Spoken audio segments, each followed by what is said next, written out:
నమస్తే. ఈరోజు మనం నీట్ పరీక్షల వాయిదా మరియు దీనిపై వివిధ రాష్ట్రాలు ఎలా స్పందిస్తున్నాయో వివరంగా తెలుసుకుందాం.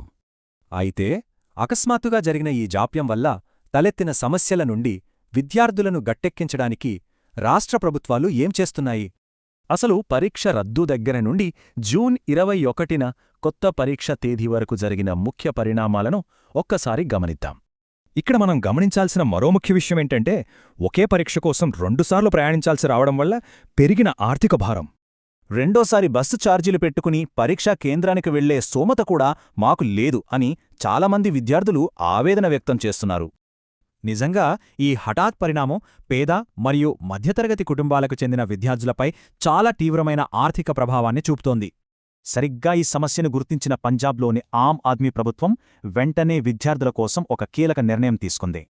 అదెలా పనిచేస్తుందంటే, జూన్ 20 నుండి 22 మధ్య విద్యార్థులు తమ నీట్ అడ్మిట్ కార్డు చూపిస్తే చాలు.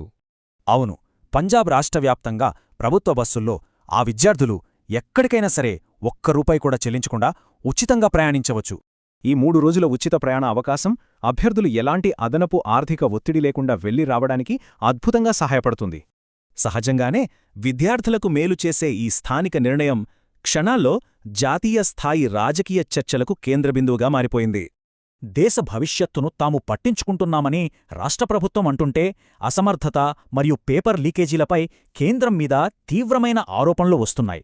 అయితే రాష్ట్ర నాయకులు ఈ ఉచిత ప్రయాణ సదుపాయాన్ని కేవలం పంజాబ్కే పరిమితం చేయకుండా జాతీయ స్థాయిలో అమలు చేయాలని కోరుతున్నారు. ప్రతి రాష్ట్ర ప్రభుత్వం అలాగే కేంద్రం కూడా ఇదే తరహాలో నీట్ విద్యార్థులకు ఉచిత ప్రయాణాన్ని అందించాలని వారు గట్టిగా డిమాండ్ చేస్తున్నారు.